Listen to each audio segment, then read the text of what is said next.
राधा कृष्ण।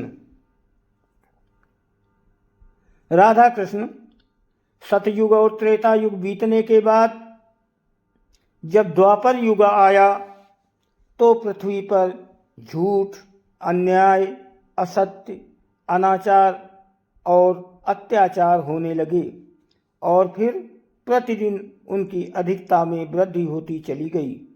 अधर्म के भार से पृथ्वी दुखित हो उठी। उसने ब्रह्मा, विष्णु और शिव के पास पहुंचकर प्रार्थना की कि वे उसे इस असहनीय भार से मुक्त करें, लेकिन वे तीनों ही पृथ्वी को इस भार से मुक्त करने में असमर्थ थे। कोई उपाय न देखकर विष्णु ने कहा, चलिए हम लोग भगवान के पास चलें, वही हमें कोई उपाय बता सकेंगे। विष्णु, लक्ष्मी, ब्रह्मा और शिव के साथ गोलोक में पहुंचे तो उन्होंने परब्रह्म परमेश्वर को कृष्ण के रूप में, उनकी माया को राधा के रूप में देखा। गोलोक के वृंदावन नामक सुंदर और सुनम वन में एक सुंदर आश्रम था। उसी के निकट एक नदी बह रही थी। विष्णु ने परब्रह्म परमेश्वर को पृथ्वी के दुख की गाथा सुनाई तो उन्होंने कहा, मैं पृथ्वी के दुख से परिचित हूँ। पृथ्वी को भार मुक्त करने के लिए शीघ्र ही मैं ब्रज में कृष्ण के रूप में अवतार लेने वाला हूँ। मैं वासुदेव की पत्नी देवकी के गर्भ से जन्म लूंगा और क्योंकि मैं अपनी माया से और मेरी माया मुझसे पृथक नहीं रह सकती, इसलिए मेरी माया राधा के रूप में बरसाने में वृषभानु गोप के घर में जन्म लेगी। उसके बाद मैं पृथ्वी को इस भार से मुक्ति दिलाने का प्रयास करूंगा, क्योंकि एक एक पापी का वध करना कठिन है।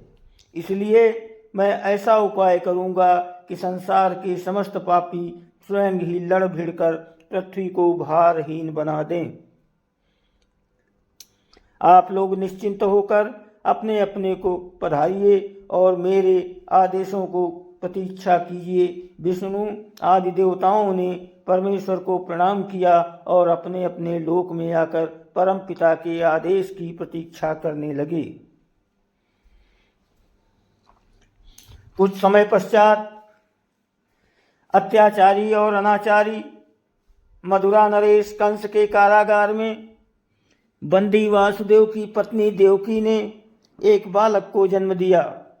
बालक के रूप में जन्म लेने से पूर्व ही भगवान ने उन्हें अपनी योजना बताते हुए आदेश दिया था कि वासुदेव जी उन्हें गोकुल में नंद गोप की पत्नी यशोदा के पास छोड़ आएं और उसी समय उनके गर्भ से जन्म लेने वाली कन्या को लाकर कंस के हवाले कर दें।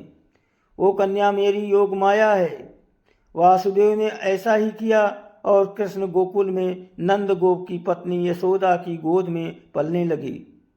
उसी समय उनकी माया ने भी राधा के रूप में बरसाने के वृषभानु गोप की पत्नी के गर्भ से जन्म लिया, जिसका नाम माता पिता ने बड़े चाव से राधा रख दिया। दो अलग अलग गांवों में रहते हुए भी राधा और कृष्ण बचपन से ही एक दूसरे को चाहने लगे थे। वन में गायें चराते हुए अक्सर राधा से कृष्ण की भेंट हो जाया करती थी। फिर जब वे दोनों बड़े हो गए तो जब भी रात की वेला में कृष्ण अपनी बांसुरी के स्वरों द्वारा अपनी प्रीतमा राधा को पुकारते, राधा अपनी सहेली गोप बालाओं के साथ कृष्ण के पास पहुंच जाती। राधा और कृष्ण का ये प्रेम दो किशोर लड़के लड़की का प्रेम था, जो थोड़े से दिनों में ही पूरे ब्रज में चर्चित हो गया। नंद बाबा और यशोदा ने चाहा कि कृष्ण का विवाह राधा के साथ कर दिया जाए। उधर बरसाने में वृषभानु और उनकी पत्नी कलावती की भी यही इच्छा थी।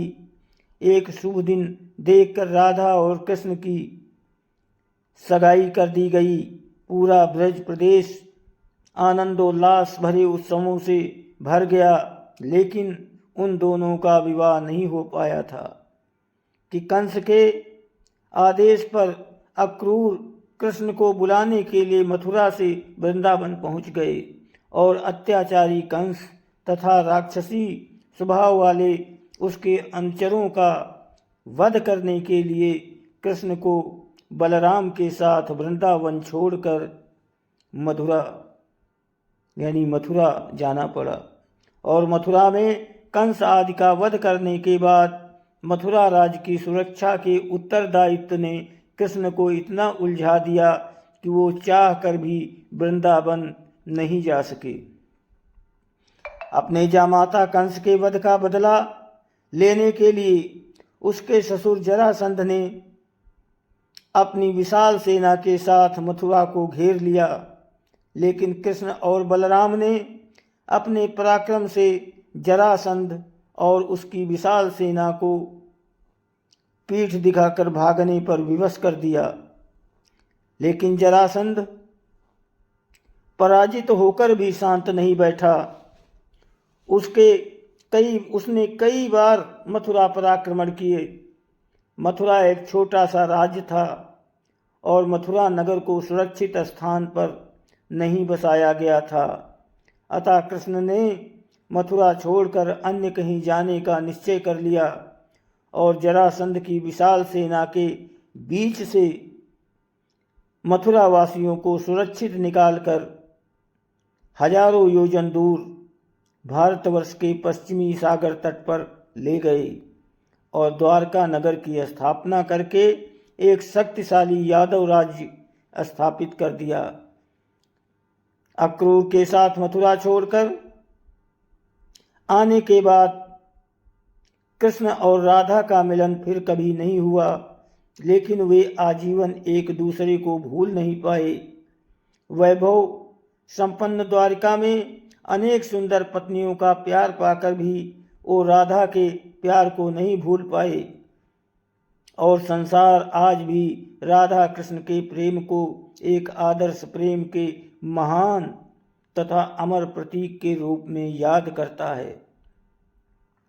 उनकी मूर्तियां भारत के मंदिरों में ही नहीं विदेशों में भी अनेक मंदिरों में प्रतिष्ठित हैं और लोग बड़े भक्ति भाव से उनकी पूजा आराधना करते हैं। दोस्तों, वीडियो को लाइक और सब्सक्राइब करो, आपकी बहुत मेहरबानी होगी। आपको बहुत बहुत धन्यवाद।